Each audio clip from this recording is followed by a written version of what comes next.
And I'm not giving up, I'm not giving up, no, not me.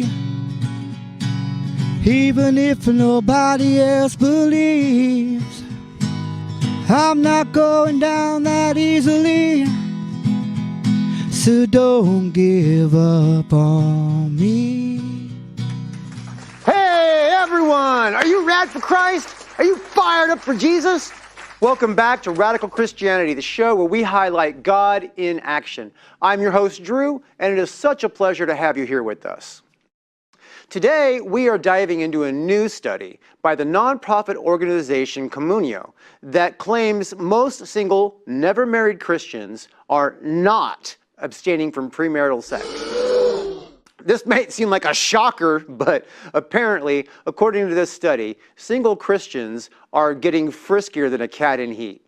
Yep, that's right. And they surveyed 19,000 people, folks, including just about every single Christian denomination. So apparently, these go-getters are taking the Bible verse, be fruitful, multiply, quite literally.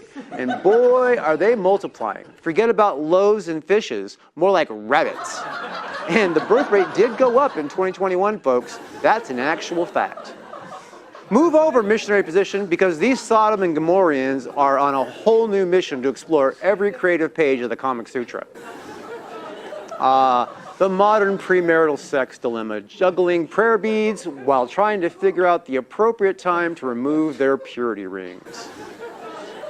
Somehow, I'm not convinced that this is what God meant by love thy neighbor. It's like they've somehow discovered a loophole in the Bible, a divine clause that says, thou shalt abstain from fornication, unless you're really, really tempted. You know, I always thought Christian singles were busy attending church events and potlucks, but it turns out some have found an entirely different kind of potluck. I am not sure if pot or luck is actually involved, but prophylactic gloves are recommended, everyone. Times have apparently changed, and so have our standards. Back in the day, couples were expected to wait until marriage to unwrap their holy gifts. But with divorce rates soaring higher than a choir boy's voice during a particularly enthusiastic hymn, the rules of the game have shifted. I wonder if there's some sort of code phrase to kick this off. Song of Solomon and chill? Is the fornication sensation being scheduled between worship service and choir practice? Sorry, I can't make it to the prayer meeting tonight. I have a pressing engagement with Brother Bob. Wait, what kind of engagement? Like getting married? Sister Mary, have you found your soulmate yet? No, Brother John, but I'm having a great time searching. I'm on a mission to find that missing rib Adam lost. Who knows? Next, there might be a secret Christian dating app called Hallelujah Hookups. Instead of swiping left or right, you just swipe up and then kneel down and pray for forgiveness. Can you imagine the profile descriptions? Seeking a partner in faith and a sinner in the sheets. Must enjoy long walks on the beach and reciting the 10 Commandments in reverse order. Instead of cheesy pickup lines, they send Bible innuendo like, is it hot in here or is that just the burning bush? And let's not forget about the inevitable challenges of Christian sexting. It's a minefield of biblical puns and veiled references. Oh, baby, I can't wait to part your Red Sea and read your stone tablets. Give me your commandments. Goodness, in this modern era, suddenly speaking in tongues has been given a whole new meaning. And what about these times? I mean, the influence of women's liberation on Christian values, for one thing. Many women have taken charge of their own lives, careers, and relationships, while leaving no room for the expectations of sexual purity. Instead, they're saying, hey, I can rock that Proverbs 31 virtuous woman image, but I can also embrace my inner Jezebel. Not too sure if I'll be eating those deviled eggs at the church potluck. Sorry, ladies, no appetite for that. Things aren't so easy for men these days either. With some of the temptations online, some sites can be hotter than Hades. Talk about Sodom and Gomorrah. Surfing the net can sometimes be really, really hard for us guys. But still, indulging the flesh comes with a price. There is a purpose to the calling that we have from God to purity of the flesh because it helps to prepare us for our greatest outcomes. But hey, Who are we to judge? We all have our desires. Maybe these Christians are just a bit more honest about it. They're not like some people who claim to be celibate and then have secret Tinder accounts. After all, if these Christians are having premarital sex, at least they're not being hypocritical by lying about it. They're not just talking the talk, they're walking the walk. Well, you know, the walk of shame, that is. In all seriousness, though, we're just trying to navigate life and love in our own ways. Considering we're all broken people, if that means some Christians are embracing their sexuality while single, it's really not our place to judge. I just hope that they're practicing safe sinning and using heavenly contraception. All right, enough of all that. Let's get started on the show.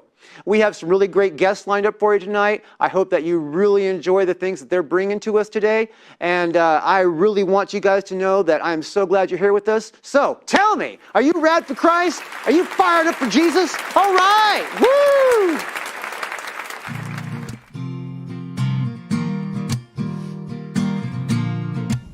All right, ladies and gentlemen, you're going to love these next guests. They're going to do a musical performance for you. Everybody give it a warm welcome for the California Melody Boys. Woo!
How you doing? Thank you. Hey, how's it going?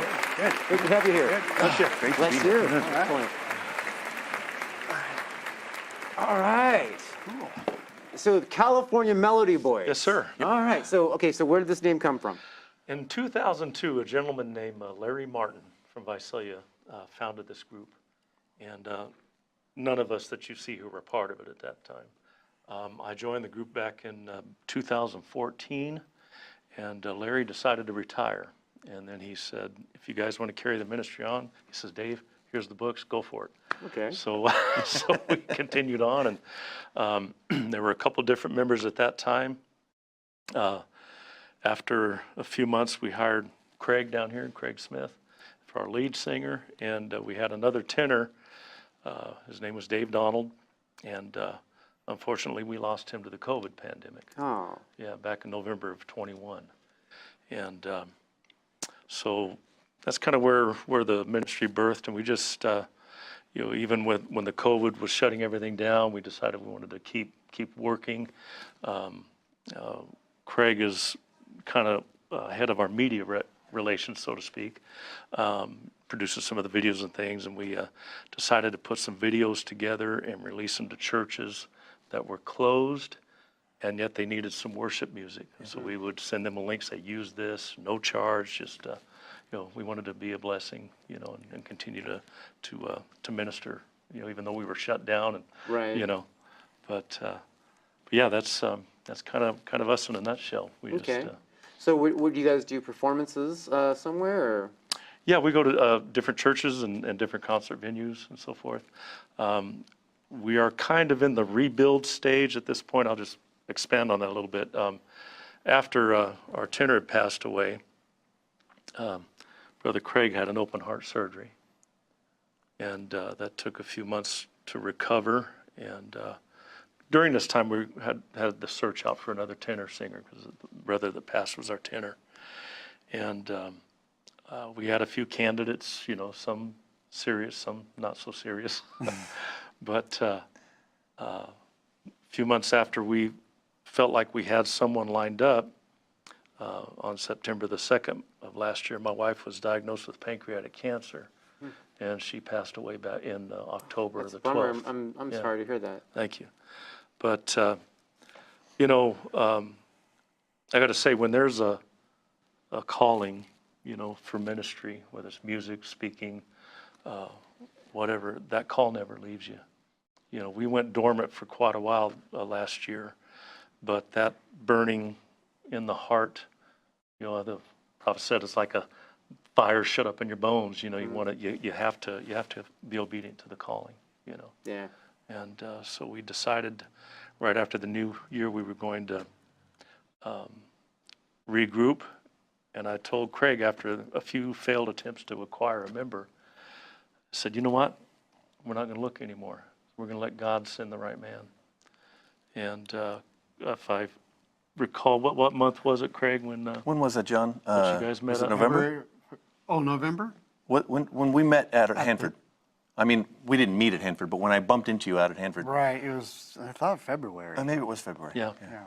Yeah, John Lincecum here, he sang with a group called Sons of the Shepherd out of Visalia for several years.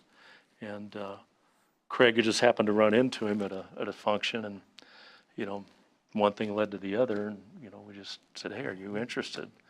And He asked me, he goes, how's the search going? I said, Yeah. well, I'm glad you asked. yeah, pretty much. But his pastor, maybe you share the story about your Yeah, pastor. that message that one night just stuck to me, because at the very end of it, he goes, we were talking about sin and stuff, and sin is not all the time of what you do, things that you don't do. And it kind of hit me, like, you're not serving him, not witnessing, going out. And that's kind of like my calling. I'm not a people person, but I can sing the gospel, so I better get my acting gear and get back into this thing. Yeah. So, That's pretty good. That's Yeah. pretty cool. yeah. So God just you know, moved him in the right direction. We didn't have to search anymore. And it was interesting because we met for dinner in Selma, and had given him some music, and I told him, learn 2 or 3 of these songs, you know, and we'll practice and see what we've got, sound-wise, And he came back to the first practice with about 10 songs ready to go. So I said, okay, this guy's gung-ho, So, I said, whoa, whoa, whoa, you're making me look bad. Ready to Wait, go. I've been here for a while. I don't even know that many. so But if I could just interject something here too, all three of us have been down the road musically where we've kind of done kind of what we wanted to do. John was a very well done. He did a lot of wedding singing, and he made some money off of that, and he got pretty well known at that. Dave toured with another group for many, many years, going to other countries and stuff, and I did it too. So we've had that. To coin a phrase, that moment in the spotlight, type. And where we're at now in life is like we've been there, done that, and we're not really in it for the income. We like to say we're in it for the outcome. Yeah. So Dave likes to say we'll go where there's 2 or 2,000. Yeah. And we just really feel like there really is a calling on the three of us together, and and we just as God opens the doors, that's where we'll go. And, Very it doesn't cool. matter.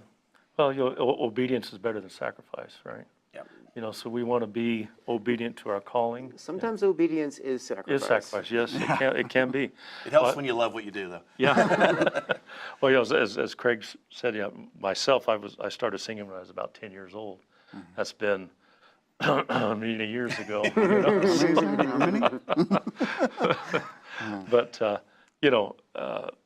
again, we just, our desire is to do the best we can musically, but we want to be an encouragement to the believer, and our goal is to take as many people to heaven with us as we can. We interject a lot of our personal testimony when we go to a church service and minister. And Craig has suffered some loss and things. My wife and so forth, and John, we've all kind of been through the fire, and we're able to relate to people in our services on a totally different level. We don't want to get up there and just perform. You see a lot of that. And like Craig said, we've been there and done it. They've seen the spotlight. It ain't all that. Yeah. It's about being obedient and fulfilling our calling. Yes. Seeing people won to the Lord. Excellent. Yeah. Excellent. So, So why don't you guys briefly, let the audience hear each of your testimonies? okay. Great. Craig? Craig, why don't You you? want me to start? Huh? Yeah, You absolutely. get to go first. Yeah. Well, quickly, I was raised in the church atmosphere. I was one of those kids that was like, I was at church Sunday morning, Sunday night, Wednesday night, and like Dave likes to say, I saw all the gum on the end of the sides of the pews because sometimes I'd take a nap down there. And, my mom sang in the choir, but I lived that life growing up of, it just was always a part of my life. And then, in my college years, I honestly was just running from the Lord. I just like I've heard the same story of a lot of church kids who do. You just push the boundaries, and I ran out, and it's amazing how all along God protected me. My testimony is that even in later when I got married, and I got married young, I felt like I gave up on what God had intended for me in college, but through it all, God was faithful. I faced some great challenges about 25 years after I got married, and I found myself suddenly raising kids on my own. And at that point in time, I had just kind of walked away from music ministry altogether. I spent many years out on the road as a truck driver, and I'll tell you what, that's that's a mission field right there, man. But I came off the road. God called me off the road. I came home, and through a little old lady that was in my church said something like, "You need to be singing, young man." And she connected me with somebody, and one thing led to another. And I first actually met Larry Martin, the founder of this group. And there was not a space available in this group, but he told me that you need to be singing. He actually, interesting twist to the story, he introduced me to this guy and his brother.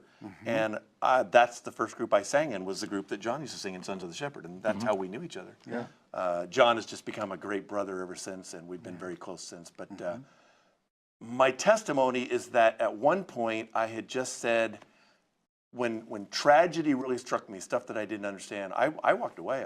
I went to my bedroom and I knelt down and I said, you know what? If that's what I get for trying to serve you, find somebody else to sing your songs. I'm done.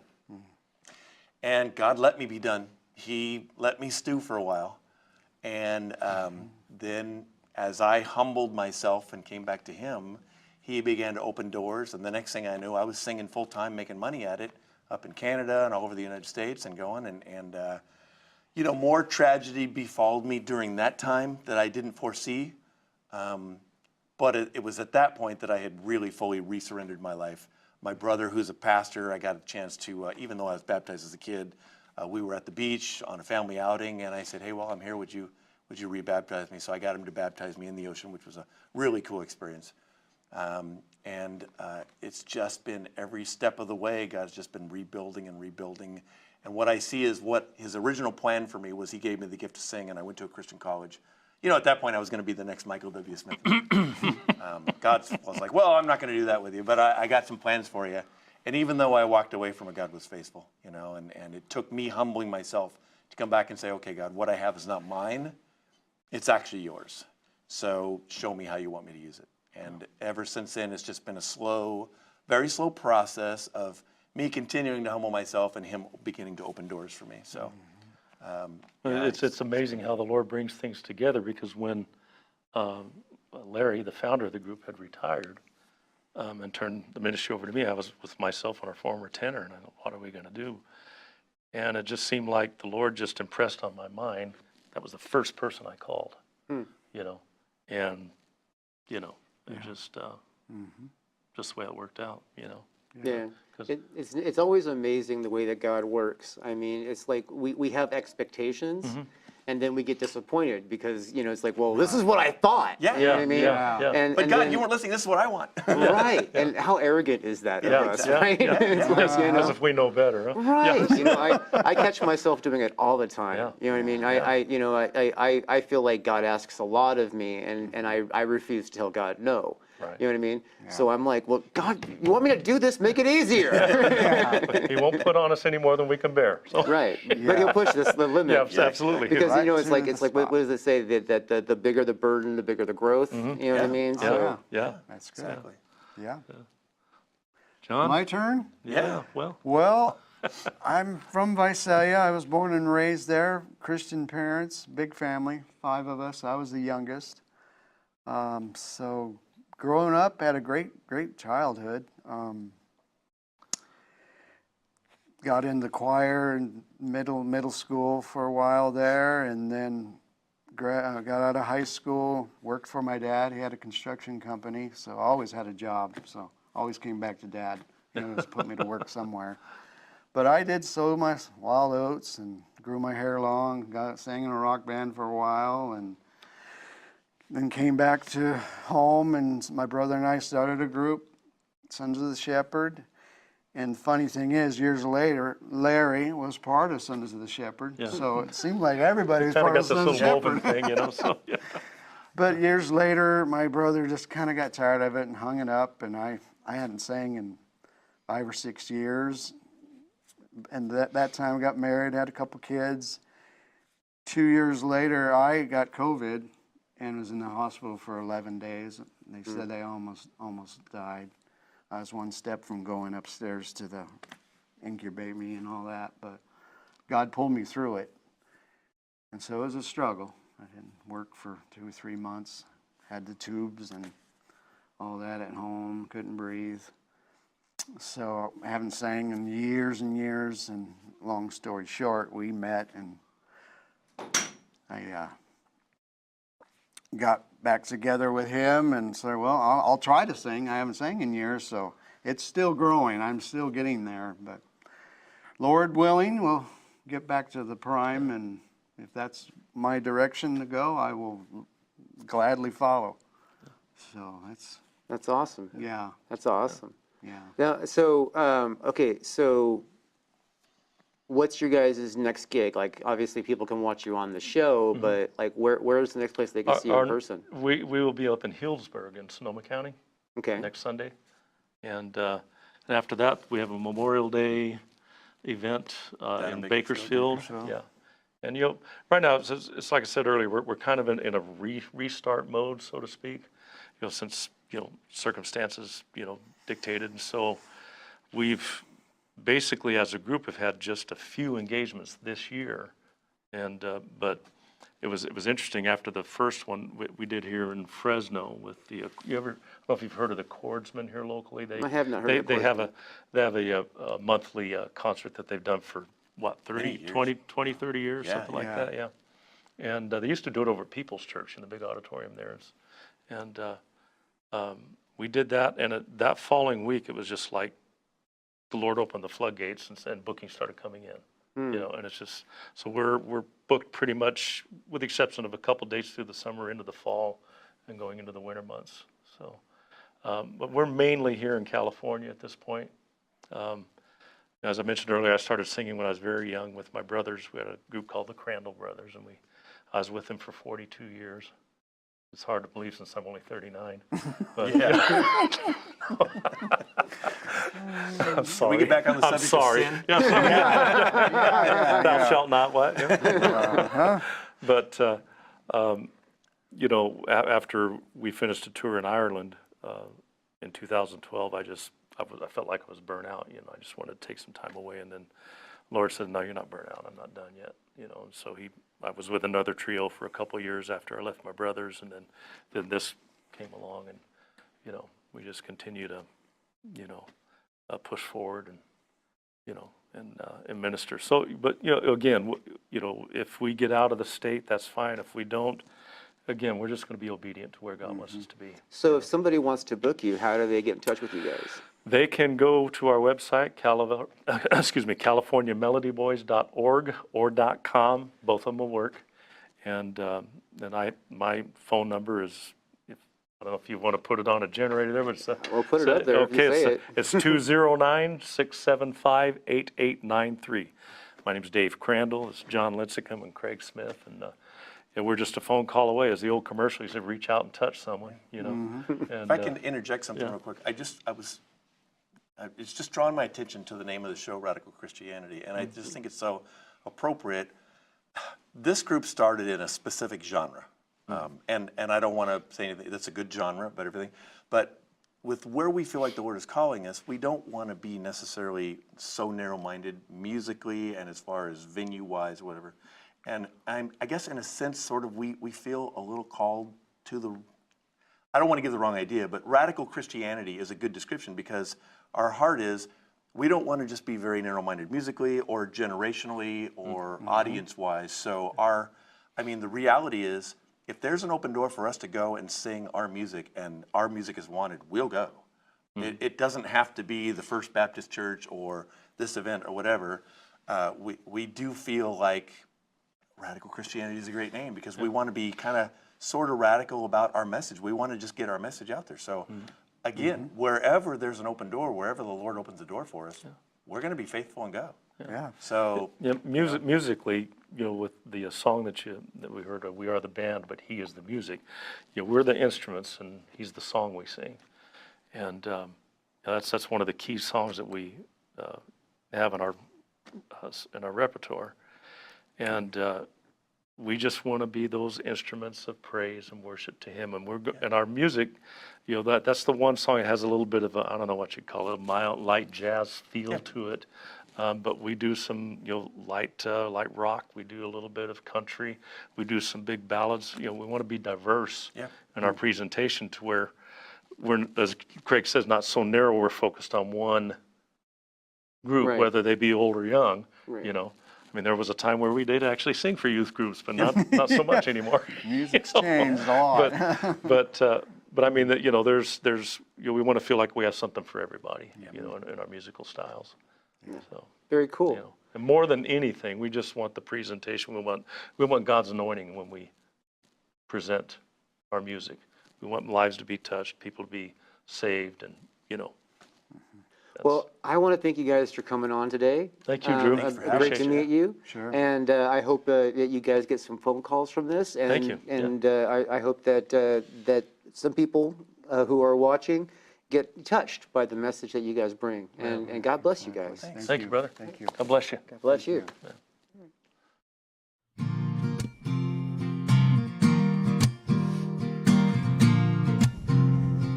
If you could find it in your heart to, you know, give us $5, $10, $15, $25, $100, whatever you can spare, we could really use it to help our production budget so we can deliver this show and bring more people to Christ. If you are able to go to radforchrist.com, click the donate link. We would love to be able to do this show for as long as possible, and we will require the funding to continue on a long time scale. So if you could please help us out, I'm sure it'd be a blessing for you, it'd be a blessing for the kingdom of God, it'll be a blessing for us for certain. And again, that's at radforchrist.com. Look for the donate link, click that, it'll take you to the Mystery Christian Media donation page.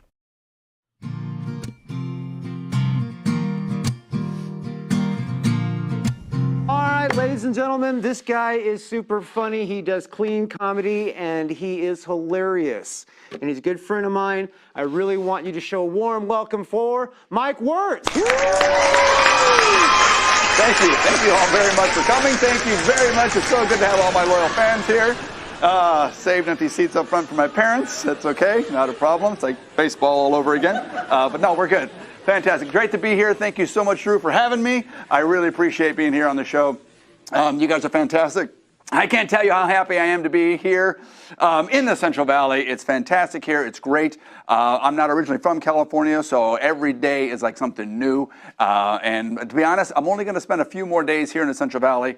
After that, you won't be able to catch me performing here until probably about maybe December or so like that, because your summer times are awful, off the chart, awful. I don't understand how anybody lives in this stuff here. I understand this is radical Christianity, but I mean, we are performing in hell. So we're going to have to find some way to get around that, all right?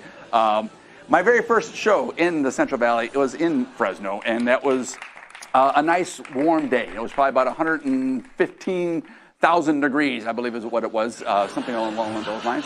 And I remember it very, very well because I came in, I flew into the Fresno International Airport, which is nice. We have an international airport with 2 flights to Mexico. But hey, whatever makes you international, you do you. That's perfectly fine.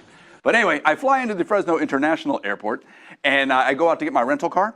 And there, those double doors opened up so I could walk out to get my car. And that soul-sucking heat that you guys are so famous for just kind of slaps you right in the face. It was fantastic. I walk out and, oh my God, what is that? And then, so, you know, the kid who's giving me the keys to my car, he's like, oh yeah, don't worry about it, it's a dry heat. I'm like, my oven's a dry heat, but I don't hang out in there very often, so I'm not exactly sure how that whole thing's supposed to work out. But why we live here, I have no idea. Why the crime rate is even higher than it is right now, I have no idea, because what really do you have to lose? I mean, if we don't live a very good life here in Fresno, our mortal life, and we go off to someplace that's, what, hellish and burning?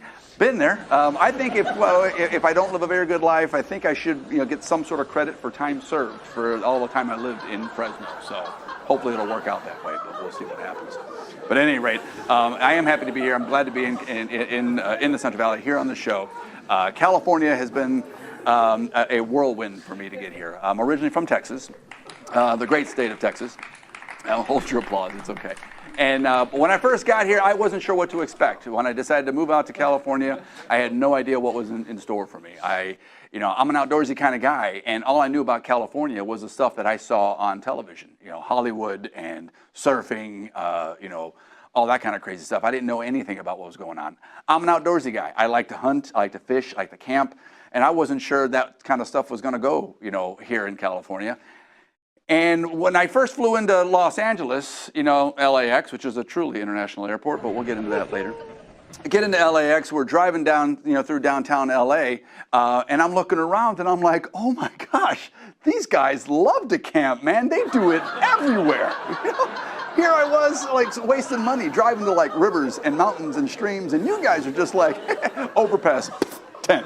Not a problem. Set it up wherever we need to. Man, I learned so much from you guys here on how to set up tents and how to camp out here. Because you guys, like I said, you don't waste any money driving to rivers and lakes and streams, and you guys will do it wherever you need to and get it all taken care of. And that's a good way to do it. I could set up right behind, Vons if I wanted to. You know what I mean? And get up every morning. All right, I'm going to go in fishing. I hear Vandy camps are biting 2 for 1 today. It's going to be great. It's fantastic. But at any rate, I didn't get acclimated, to the California lifestyle for the most part. I found the love of my life in California. I hit the Los Angeles trifecta. Found a nice young lady, type of woman I never thought I would fall in love with. I'm used to the real, solid, salt of the earth kind of woman is what I'm used to. Women that just chop their own lumber. Those are the women that I'm used to. Shave their back. Those are the women that I'm used to. Not that they're all like that in Texas, but there are a few that are select like that. But I fell in love with a woman. Again, I hit the Los Angeles trifecta. She's blonde. What are the odds of finding a blonde in Los Angeles, right? She teaches yoga. What? Get out of here. In Los Angeles? And she's vegan. Get out, a vegan in Los Angeles. What are the odds of finding one of those? And it's, and that was the part for me that was probably the most problematic was a vegan. Somebody who just eats leaves.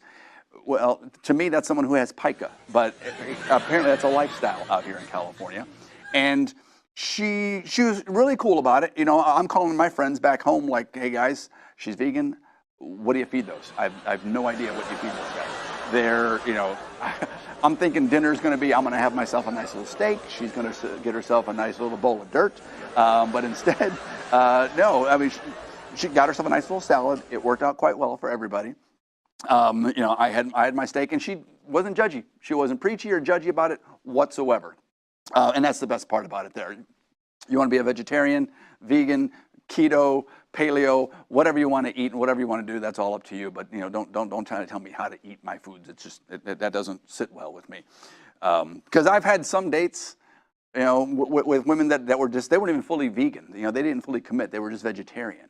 But we go, we sit down, we have a nice meal. They come and bring their salad. They bring my plate, which is like chicken.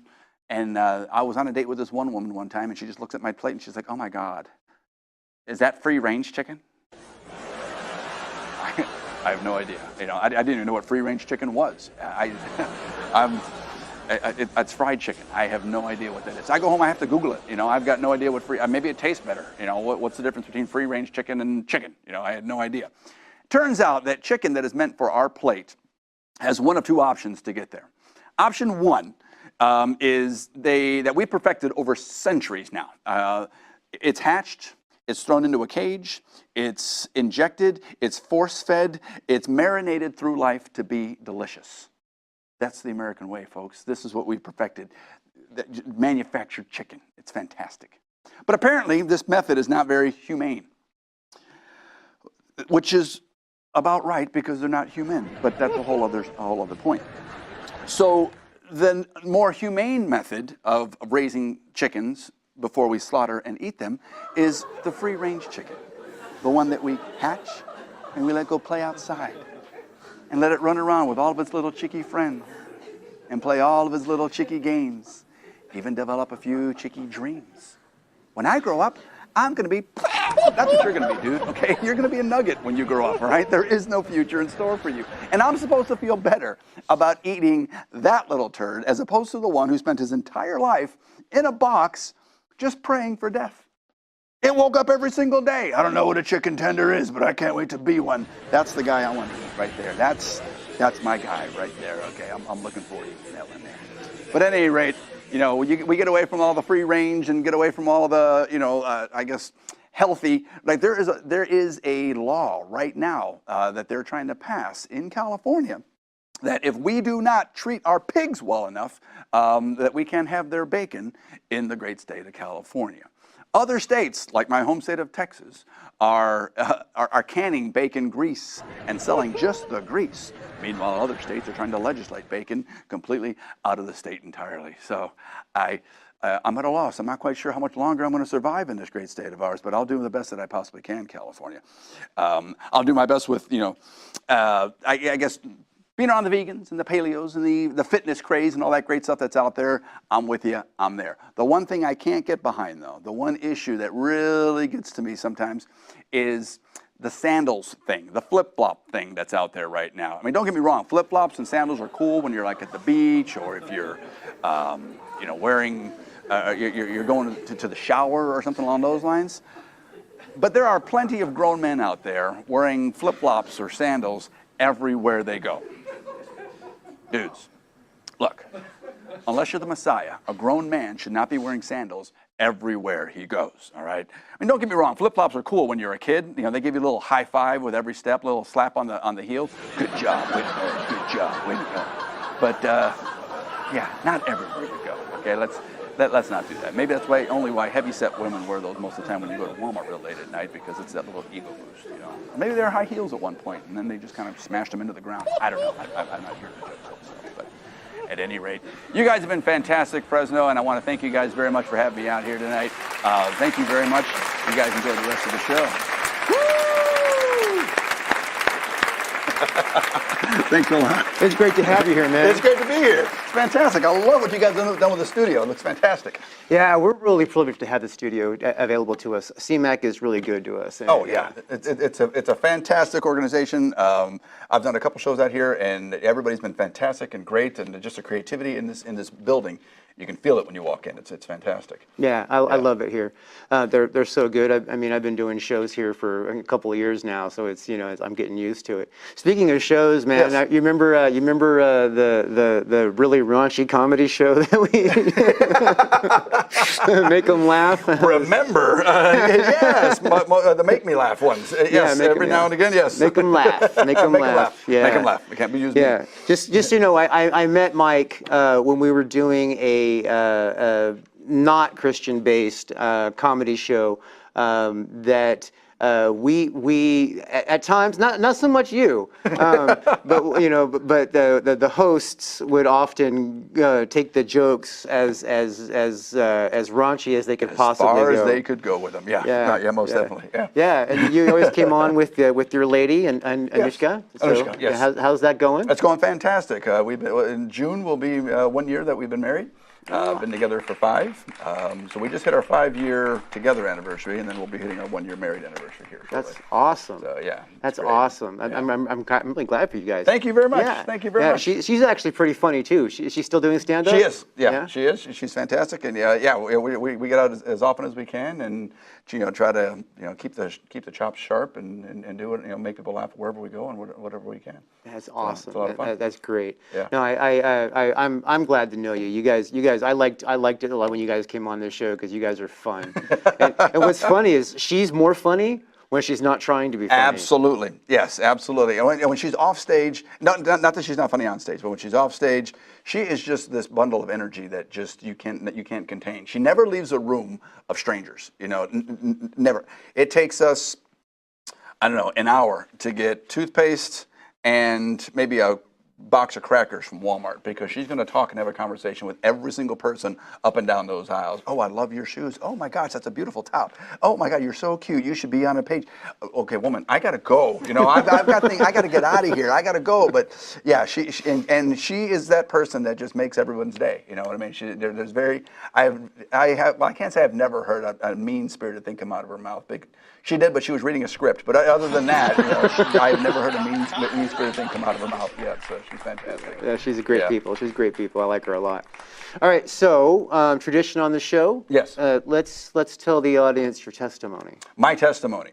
My testimony is, I guess, twofold. I have always had. I've always had, I guess, Christ in my life. I've always had, a religion in my life. And, growing up at a young age, I was raised Catholic. And that was, it wasn't an option. That's just what I knew. That's what I grew up with. And that's how I knew, the world to be. And when I got older and I started to find that other friends of mine had their Sundays free, it was the weirdest thing. I'm like, wait a minute, you don't? So then my senior year and then junior and sophomore year of college, I was kind of like on an exploration of just kind of understanding and learning about religion in general. Just, there are so many differences and so many more similarities between, most of the major religions that are out there. Yet, arguments, families have been torn apart, wars have been fought over, religious differences and religious beliefs, and that fascinated me. So I dove in head first. I had about 4 or 5 different anthropology classes, magic ritual and religion, and the magic ritual religion 2, and all these great things, just to learn about all the differences and similarities that were out there. And I kind of had a little bit of a, I guess, spiritual awakening of my own, where I was able to step back and see everything that's there, and understanding fundamentally that, yes, there is whatever your, I guess, glossary has it defined as, God, or the universe, or the unmoved mover, or whatever you would like to call it, but there is that entity that does exist. It's the religion that's, I guess, man-made, and that's the part that most people have problems with when they say, well, I don't believe in God because they said that this, and this. I go, well, a man said this, and this, and that's the part you don't agree with. I says, but if you take a step back, and I am now, as of, where are we? 2023, so 2009, what does that put us at? 14 years ago, almost 15 years ago, I was baptized again into a church that I found very, very comfortable, that I found very, very, I guess, awakened and enlightened, and the community was fantastic, and you can feel that love and that joy that that I've read about in all different types of scriptures, that if we just, I think overall the biggest similarity is everybody just wants to be good, and wants to be good to each other, and create a better life for the next generation and those behind them. And when I found this one that was just most comfortable for me, was, I guess, my second awakening at that particular time. And I've had, just,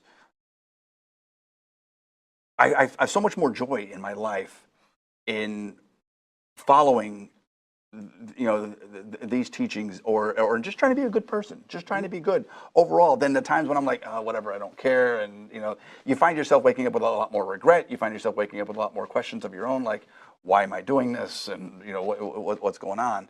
But when you put in your head that, no, there is an end goal in mind, there is a reason why we're here, it seems to be, that your days last longer. It seems to be that, there's a lot more joy in your life, and you're able to bring a lot more laughter and happiness to a lot more people.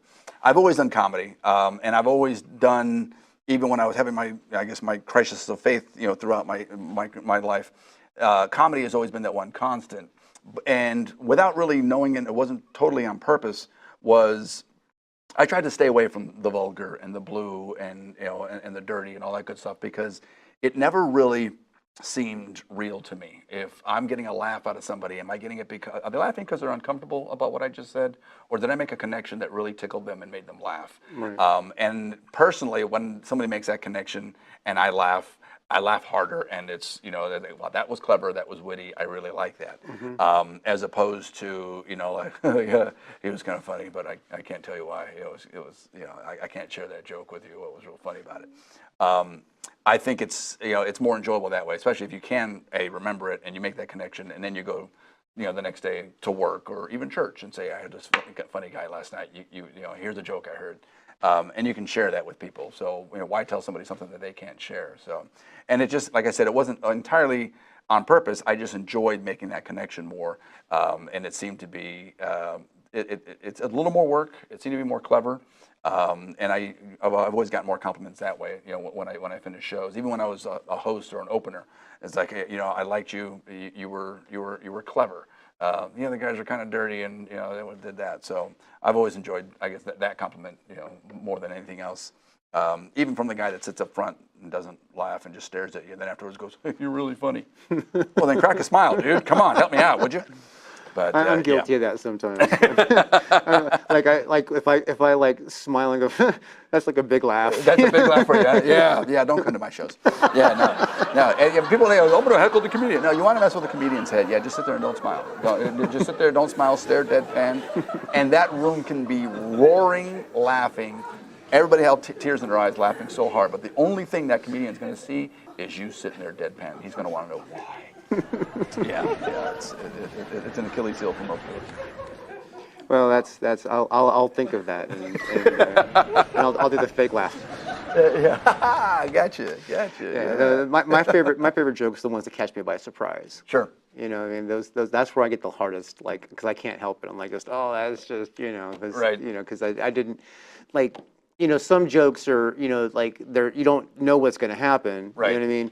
But they're not like, you know, zing you from back of your head. You Right. know what I mean? But the ones that like, oh well, that's just, yeah, those are the ones I love. Ones you can't see coming, you know. yeah. Yeah, they hit you. Those are the best. Yeah, those are the great. Those are a lot of fun. Or that you think it's going somewhere else and it smacks you the other way.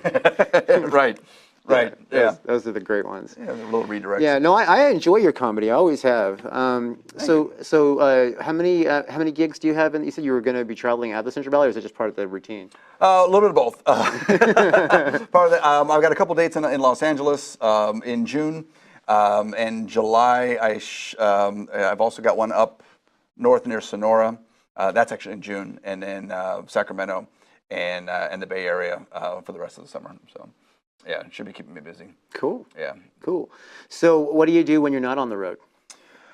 Sleep as much as I possibly can. So yeah, that's really basically about it. You know, the outdoorsy thing is the truth. I love to hike and camp, and I love being outdoors. And my wife and I, she wasn't so much of a camper until recently. Till we met. It kind of terrified her. And But all the nuts and berries. you would think, because I told her this is where nature's at. You know, you like hugging trees. I'll take you to trees, woman. I got some trees for you. And the hugging part, the trees part, she had no problem with. Her biggest struggle is actually when it's time to go to the bathroom. Yeah, she doesn't like going to the bathroom in the woods. Even if there's like those vault bathrooms with the vault toilets, so the big hole in the hole in the ground, that doesn't sit well with her. No, it's got to be running water or her own little private hideaway, which I have done. I had to go buy a little collapsible outhouse tent thing, and she's got her own little folding bathroom, and that's where, to me, I just call her outdoor confessional, but that's her little thing that she sets up and does. And we just came back Mother's Day weekend. We decided we're going to go camp all weekend. The first camp out we had, we lasted until 4 a.m. And that was about 2 years ago. And after 4, she was done. We had to pack up and leave in the dark, and that's what we did. This last time, we've had another camp out since then. Lasted about 4 or 5 days. That was well. And then this past weekend, the intention was Friday night, Saturday night, come back Sunday morning. Friday night, the night was even. Everything was fine. It was great. We had some neighbor campers that came in a little late, and they got in about 10 o'clock. They were up setting up and partying and having a good old time till about 2 in the morning. So that was a little annoying. And then at about 2:30 in the afternoon, we're napping. I'm just taking a little siesta by the fire, and these neighbors that came in at 2 in the morning, they hadn't spoken a lick of English the entire time they've been there. All right, Spanish the entire time, which is fine. I understand Spanish, and they were being very good. Nothing offensive. And like I said, about 2:30, one woman comes over and says, "Excuse me." I was like, "Oh wow, she does speak English." Turns out she didn't speak English very well. The universal translator is, "Excuse me, snake." So there was a snake that was crawling into our camp, or slithering into our camp. And of course that woke everybody up. My wife, snakes are not her thing. Okay? Snakes are absolutely not her thing. However, in her defense and to her compliment, the freak out was very contained. You know, she didn't scream, she didn't go nuts. She was inside the tent. She stayed inside the tent. We dealt with the snake appropriately and dismissed it and humanely, if there are any PETA listeners out there, by cutting off its head. And the 1,000,004th time that she said, I'm fine, I'm okay, I'm fine. I was like, we need to go, don't we? We need to get home. So yeah, so we packed up before it got dark and came back, and that was a lot of fun. But she's a trooper. She's easing herself into it, so she's getting acclimated to the outdoors. What kind of snake was it? Rattlesnake. Yeah. Oh yeah. It was a rattlesnake. They showed me a video at first, and when I looked on their phone, I just thought it was a little rat snake because I didn't. To me, the tail looked like it just tapered. And then when it came out of the little hole that it originally crawled into, we saw the rattle on the back. I'm like, oh, this is a rattlesnake. Yeah, this one. Yeah, we would need to get rid of that one. Yeah, So yeah, you gotta take care of that. Yeah. Yeah, most definitely. Yeah. So a lot of fun. Yeah.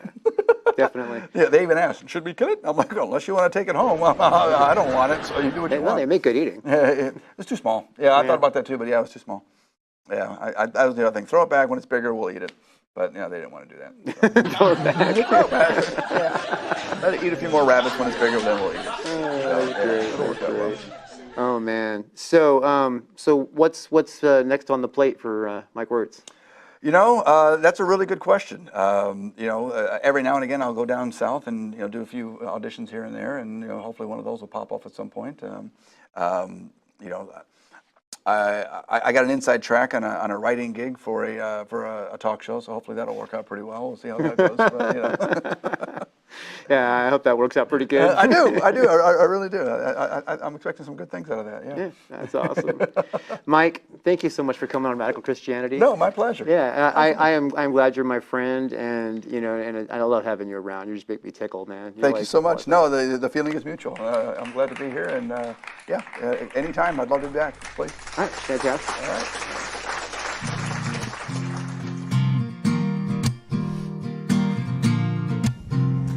All right, folks, thank you for watching Radical Christianity again this week. We are so grateful that you decided to join us and spend the time with us. This show is all about reaching out to the people who are lost, in need, as well as communicating to the other people that what God is doing around here. And it is so important that you joined us. But it is really important. There's somebody out there today, somebody out there right now who can hear Jesus knocking at their heart. I want to talk to that person in a moment. Okay, so it's really important that you realize that Jesus is totally a real thing. There wouldn't be so many people following Jesus if it was bogus. I don't have time to throw down all the reasons why Jesus is real, all the evidence and the scripture and evidence in the world, but here's the thing. Right? Jesus loves you. He's knocking on your heart. He wants to come in. He wants to be a big part of your life. If you want that, if you want the magic, the love, the glory, the grace, the amazing joy you can get from having Jesus in your life, all you gotta do is let him in. That's all you gotta do. You just gotta let him in. You don't have to do some big extravaganza, no huge amazing prayer. Right? All you got to do is believe in your heart that he's the Son of God and speak with your mouth that he's Lord, and you will be saved, right? So it's just as simple as you can say a prayer in your head, you can say it out loud, you can do whatever you want, but just say, Jesus, I need you. Come into my life. Make me the person that you want me to be. I want to follow you and be more like you. And if you say something like that during this show, I want to welcome you to the family of God, first of all, but I want you to also go on radforchrist.com and fill out the form that says I've been saved on the show, all right?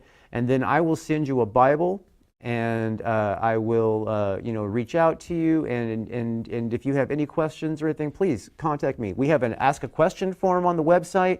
If you have a question about anything, please ask us. If you have a prayer request on the website, please ask us. That's radforchrist.com, rad4christ.com.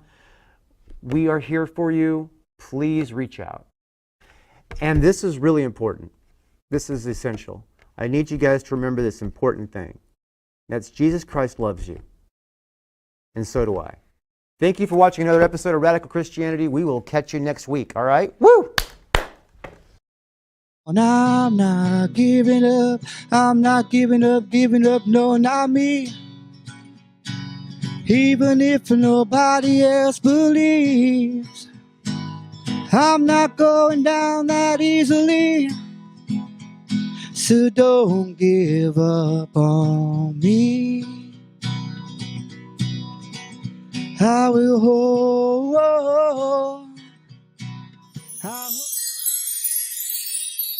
It's a mystery.